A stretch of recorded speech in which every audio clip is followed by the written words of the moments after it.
Bonjour à tous et bienvenue pour cette nouvelle vidéo. Je suis ravie de vous retrouver. J'espère que vous allez bien, que vous avez passé une bonne semaine et que vous avez eu d'excellentes lectures.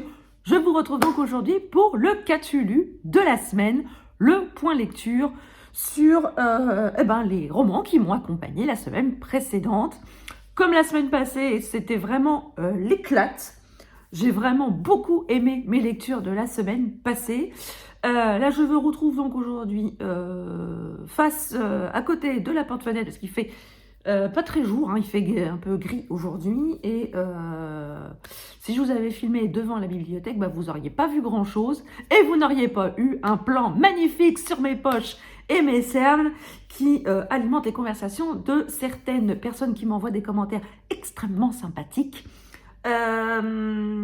Et aussi qui m'ont fait comprendre que les shorts, c'est plus réservé aux jeunes et non pas aux personnes de mon grand âge, bien évidemment. Donc, pour que ces personnes-là se rassurent, il y aura le dernier short qui sera posté demain et après, ce sera terminé parce que de toute façon, j'ai plus d'idées. Voilà, donc que ces personnes se rassurent, vous n'aurez plus à supporter mes petites vidéos très courtes sur cette chaîne, étant donné que je n'ai plus d'idées et que sinon, si ce n'est que j'ai juste un message à leur annoncer, c'est que mes cernes et ma ménopause vous emmerdent. Voilà, bref. Alors, passons maintenant au cœur du sujet. J'ai lu la semaine précédente Le Loup des Cordeliers d'Henri Lovenbruch aux éditions XO en lecture commune avec plusieurs copines, Caro, Camille et compagnie. Donc on a sorti de nos pales, toutes à chacune, Le Loup des Cordeliers, le premier tome de la saga avec Gabrielle Joly.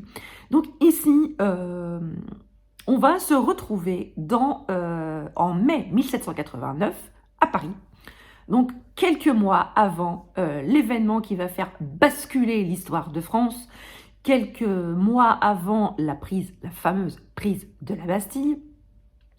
Et au mois de mai 1789, à Paris, le peuple gronde, le peuple a faim, il y a une pénurie considérable de blé et a fortiori de pain, donc le peuple a faim. Et le peuple, il commence un petit peu à gronder et à menacer très très très sérieusement le pouvoir en place, à savoir Louis XVI, les privilèges et compagnie.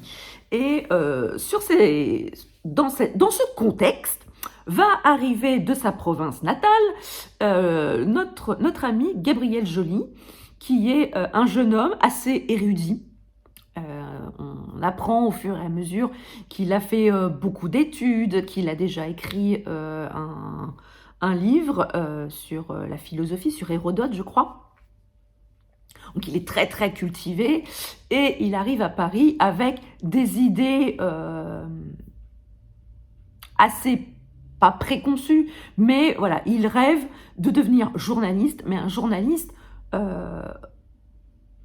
autre que ce qui est autre que ce qu'on peut lire dans les journaux autorisés par la censure, bien évidemment, car on apprend on apprend ou on réapprend que à l'époque,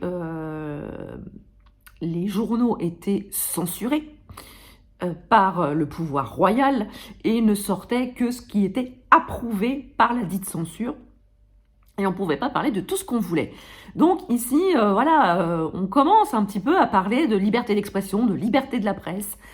Et du coup, Gabriel, un petit peu pistonné par son oncle, va trouver une place dans un journal où il va s'occuper un peu de la chronique culturelle, où il va recenser un petit peu tous les événements culturels qui se passent à Paris, donc toutes les pièces de théâtre.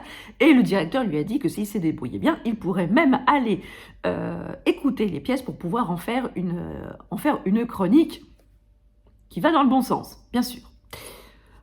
Sur ces entrefaites, apparaît aussi, il se produit des crimes la nuit dans Paris. Un mystérieux justicier sort de l'ombre pendant la nuit et commet des assassinats sur des hommes qui s'en prennent aux femmes. Il est armé d'un sabre et il est accompagné d'un immense loup tenu en laisse. Et autant vous dire que les bonshommes en question, ils font pas long feu. Donc, Gabriel, il entend parler de ça et il souhaite faire des articles là-dessus, et ce qui est extrêmement mal vu par son directeur. Et donc, il va faire son enquête pour lui-même et il va essayer de trouver une personne qui voudra bien publier ses articles. Donc, dans tout ce petit microcosme, Gabriel, il va rencontrer les grands noms de la Révolution française. Danton, Desmoulins, Robespierre, Mirabeau, Sieyès, bref, il va côtoyer toutes ces personnes, tous ces personnages de la grande histoire qui vont servir la petite histoire qui va se dérouler dans le Loup des Cordeliers.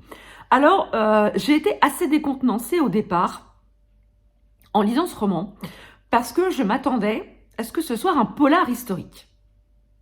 Que l'enquête sur le Loup des Cordeliers soit le fil directeur, et que toute l'histoire, la Révolution française, soit un peu le décor de cette enquête.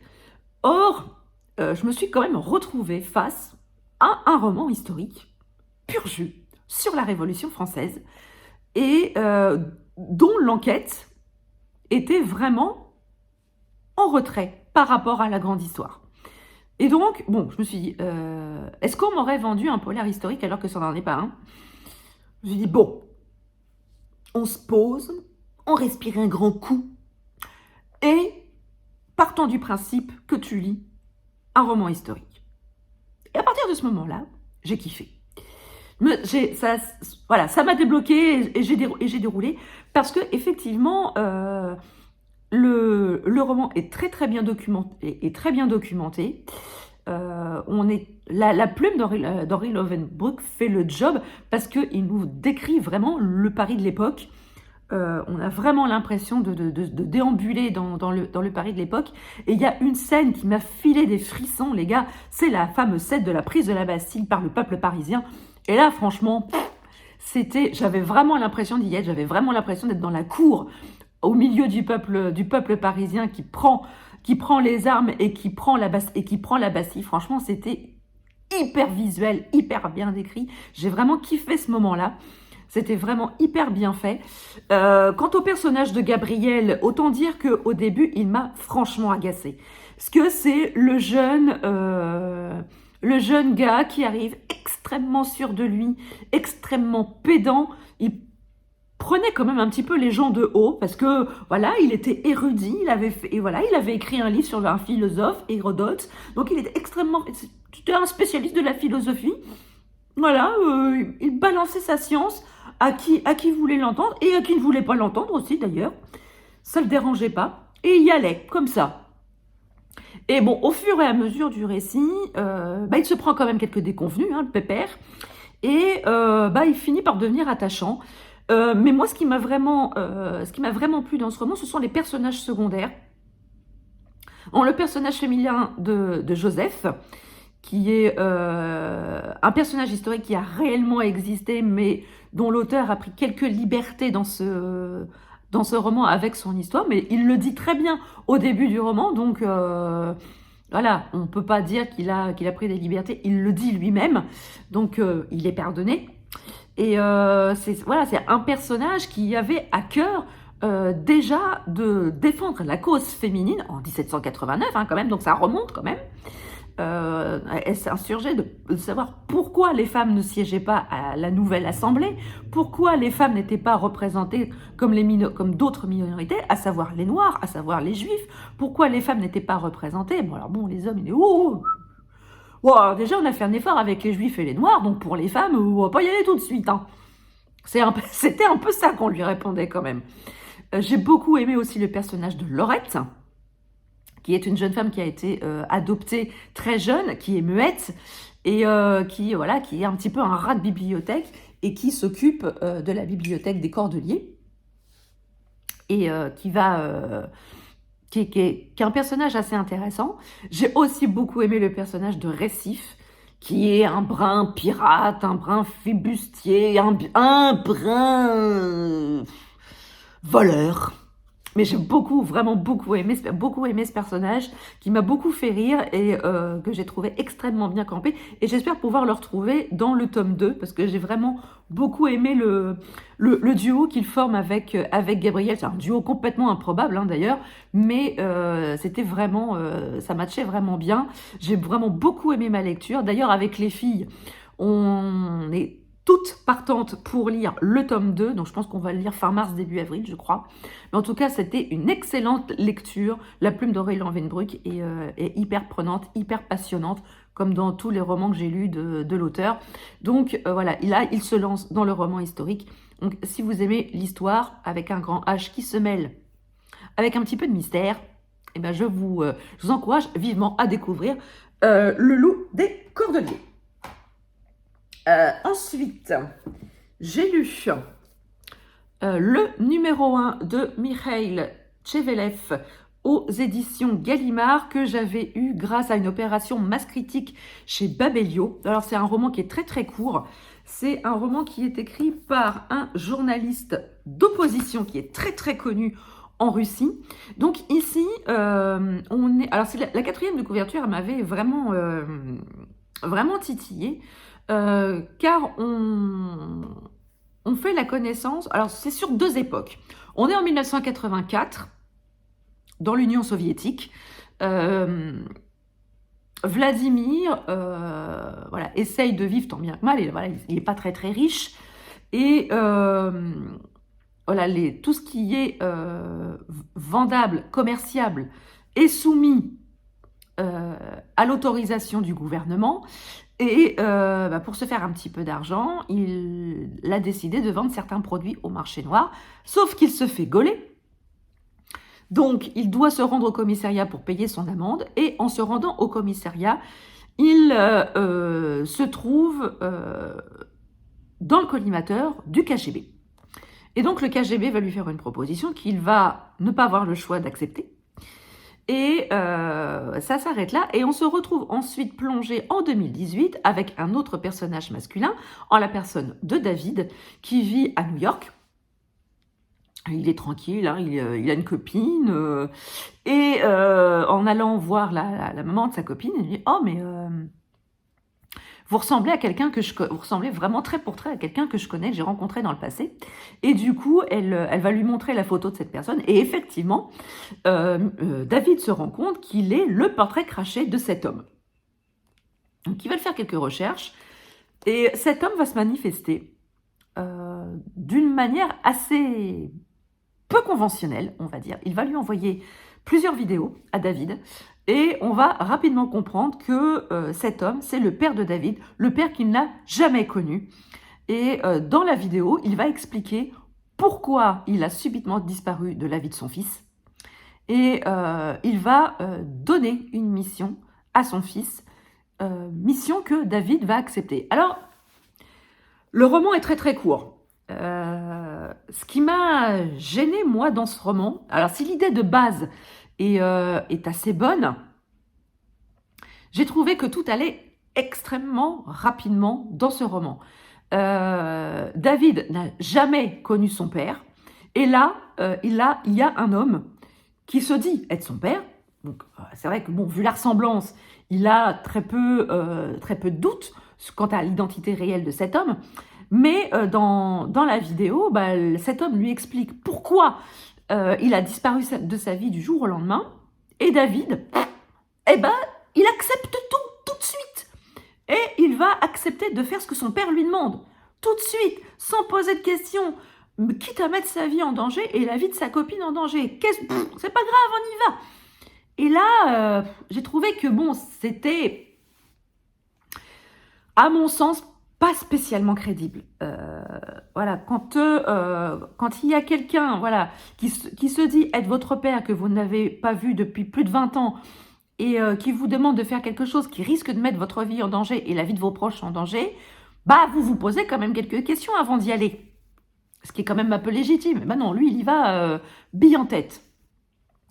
En revanche, ce que j'ai trouvé intéressant dans ce roman, c'est la photographie de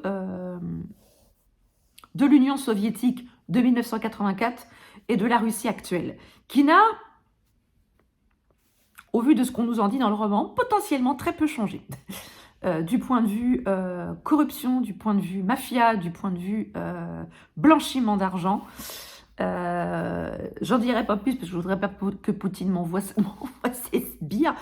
Néanmoins, ça, voilà, Mikhail Chevelev nous dépeint quand même une Russie assez conservatrice, assez dure envers ses détracteurs. Enfin, et quand je dis dur avec ses détracteurs, c'est quand même un doux euphémisme. Donc voilà, c'est du point de vue géopolitique, c'est hyper intéressant. Du point de vue de l'histoire, j'ai trouvé qu'il y avait des choses qui allaient beaucoup trop vite et que ça en paraissait assez peu crédible. J'ai pas eu du tout d'affect avec le personnage de David qui m'a paru mais insipide au possible. Ah, mais c'est le mouton de Pavlov, quoi. Il lui dit, va par là, il y va. Je suis ton père, va faire ça, il y va. J'ai trouvé ça. Puis alors, la copine, ça fait 6 mois qu'ils se connaissent. On dit, oh, t'as retrouvé ton père, il te demande de faire ça. Mais alors allons-y, je te suis. Voilà, c'est limite pas crédible, quoi. Et voilà, c'est ça qui m'a dérangé dans le roman. Par contre, j'ai trouvé intéressant la façon dont nous est dépeint à la fois l'Union soviétique d'avant et la Russie de maintenant. Voilà, c'était une bonne découverte. Hein. Si vous voulez vous faire votre propre idée, je vous encourage à le lire. Ça va assez vite, c'est voilà, c'est assez aéré. Et voilà, ça se lit assez rapidement. Et je vous encourage à vous faire votre propre idée sur le numéro 1 que l'on aperçoit dans ce roman, mais dont on n'a pas l'identité réelle. Voilà. Mais c'est un roman qui aurait pu... qui commence comme de la littérature blanche et qui se transforme en roman d'espionnage, en roman de règlement de compte un peu mafioso. Avec une enquête, avec voilà, des retournements de situation. Voilà, c'est assez intéressant pour les amateurs du genre. En tout cas, moi, je ne regrette pas ma lecture. J'ai passé un excellent moment avec les petits bémols hein, que je vous ai dit. Mais voilà, ça reste quand même une lecture assez agréable. Et enfin, je vais boire un coup, tiens. Je vais me prendre mon petit thé. Ah, parce que c'est vrai que la vidéo défile, mais je ne vous ai toujours pas montré, vous n'avez toujours pas vu ma petite tasse de thé habituelle. Voilà qui est fait. J'ai lu le premier tome de la nouvelle saga de Mo Malo, La Braise Brigade, le tome 1. Bienvenue chez les Corrigans, aux éditions Les Escales, dans la collection série. Je n'ai pas lu la précédente saga de Mo Malo qui avait eu lieu au Groenland, je crois. Enfin bon, là où ça caille à mort. Mais voilà, quand j'ai vu le communiqué de presse que ça se passait à Saint-Malo, je me suis dit, ça va te rappeler des souvenirs, parce que j'y suis allée 1 ou 2 fois, et j'avais vraiment beaucoup aimé l'ambiance de cette cité corsaire, cette cité malouine, enfermée dans ses remparts. Ça sent bon l'iode, ça sent bon les galettes, ça sent bon le cidre, ça sent bon le bignou, ça sent bon la Bretagne, donc. Et je me suis donc précipitée sur cette nouvelle saga que les éditions Les Escales avaient eu l'amitié de m'envoyer, et Mo Malo qui a eu aussi la gentillesse de me le dédicacer. Et donc, on se retrouve donc à Saint-Malo, à la veille d'un festival, je ne vais pas dire interceltique, mais un festival voilà, de musique celtique, où plusieurs bagades sont invitées. Et alors forcément, toutes les maisons d'hôtes et tous les hôtels du coin sont pleins à craquer. Et voilà, ça ramène du monde, c'est excellent pour le tourisme. Et bref, toutes les maisons d'hôtes sont pleines à craquer. Sauf qu'un événement va peut-être entacher l'ambiance un peu festive du week-end. Paul Le Tohic, le premier sonneur d'un des plus gros bagades de ce festival, est retrouvé mort dans sa chambre. Le chalumeau de sa cornemuse fiché dans sa gorge.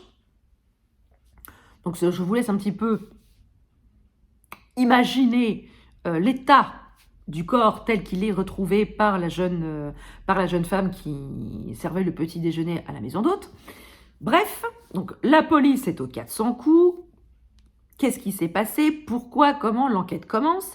Et on voit donc apparaître les trois protagonistes de cette histoire, à savoir Maggie, Louise et Enora Corrigan, qui dirigent la maison d'hôte concurrente de là où a eu lieu le meurtre. Et forcément, ça titille la curiosité de Maggie, la matriarche, parce que le meurtre a eu lieu dans la maison d'hôte de ses ennemis de toujours, mais aussi et surtout parce que la victime a été un de ses anciens amants. Parce qu'il faut savoir que Maggie, elle a 70 ans, quasiment, et elle est libre dans sa tête et dans son corps. Elle a encore une vie sexuelle extrêmement active, et c'est la matriarche du clan Corrigan, qui a une personnalité assez campée. On a Louise, sa fille, qui est un peu plus réservée, un peu plus calme, un peu plus douce, qui paraît un petit peu naïve quand même. Et elle se fait très très très souvent rabrouer par sa mère parce qu'il la trouve beaucoup trop naïve. Et on a Enora, qui est la fille de Louise, donc a fortiori la petite fille de Maggie, qui elle a pris un peu des deux. Elle a la douceur de sa mère et elle a le franc-parler de sa grand-mère. Et donc, les trois protagonistes vont ressusciter la Brest Brigade, cercle d'enquête qu'elles avaient créé il y a quelques années suite à la disparition mystérieuse du mari de Maggie, Constant Corrigan, qui a disparu dans des circonstances assez mystérieuses. Et donc, elles avaient décidé de créer la Brest Brigade. Alors, ça allait pas très loin. Hein, voilà, elles épluchaient la presse. Quand elles voyaient des choses un peu bizarres, elles allaient un petit peu fouiner. Mais ça s'arrêtait là. Mais ici, elles ont quand même un mystère un peu plus conséquent à se mettre sous la dent. Et du coup, elles vont enquêter en sous-marin par rapport à la police. Et peut-être leur filer un petit coup de main. Alors, c'est un Cozy Mystery à la française qui a eu lieu en terre française, en terre malouine. Hein, voilà, ça répond au code du genre parce qu'on est dans une petite ville, cette petite ville fortifiée où tout le monde se connaît, qui est propice à tous les cancans. Et on a ces trois femmes extrêmement différentes dans leur caractère, mais extrêmement complémentaires également. Alors Maggie, elle a évidemment une place prépondérante parce que c'est elle qui dégage le plus d'aura, le plus qui a le caractère le plus fort. Elle s'exprime en mêlant joyeusement le français, l'anglais et le gaélique. Elle est très très fière de ses origines irlandaises. Elle n'hésite pas à le rappeler à tous les coins de rue. Mais alors, le fait de mélanger le français, le gaélique et l'anglais dans ses phrases, alors c'est rigolo au début, mais au bout d'un moment, ça alourdit très très franchement les dialogues.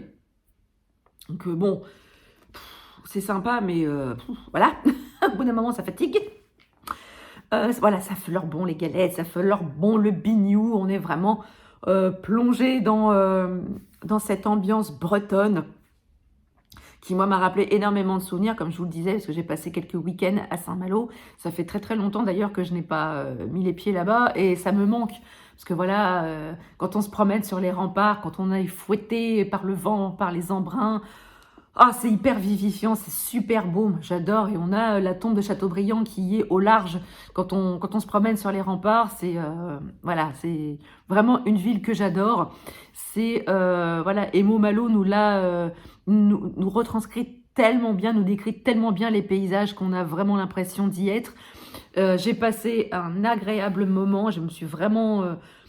si je pouvais... en plus de ça, je me suis baladée en bord de mer hier, donc que je fermais les yeux, j'étais à Saint-Malo, j'étais fouettée par le vent, il faisait beau, j'entendais les mouettes crier, j'étais vraiment dedans, quoi.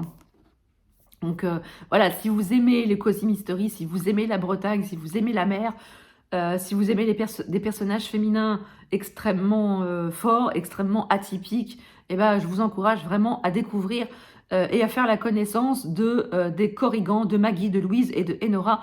Et franchement, ça vaut vraiment le détour et j'ai hâte au mois d'avril car le tome 2 des aventures de la Brest Brigade sort. Voilà, donc vous avez la couverture ici du tome 2 qui va sortir le 6 avril prochain. Donc voilà, cette vidéo est à présent terminée. J'espère qu'elle vous aura plu. N'hésitez pas à me dire en commentaire si vous avez lu certains de ces romans, est-ce que vous en avez pensé. N'hésitez pas à me dire aussi si je vous ai donné envie de lire ces romans. N'hésitez pas à mettre un petit pouce en l'air, à partager la vidéo si le cœur vous en dit. Et si vous n'êtes pas encore abonné à la chaîne, n'hésitez pas, c'est gratuit, ça fait plaisir et ça ne fait de mal à personne. Je vous donne donc rendez-vous demain pour le dernier short auquel j'ai pensé. Donc j'espère qu'il vous plaira. J'espère que que ces petites vidéos courtes vous auront plu, vous auront apporté un petit peu de joie, un petit peu de bonheur, parce que c'était un petit peu l'idée de se prendre, de rire sans se prendre la tête dans l'univers du livre. Voilà, c'est tout pour moi. Donc sur ce, je vous laisse. Je vous souhaite une très très belle journée, de très très belles lectures et je vous dis à très bientôt pour une prochaine vidéo. Ciao.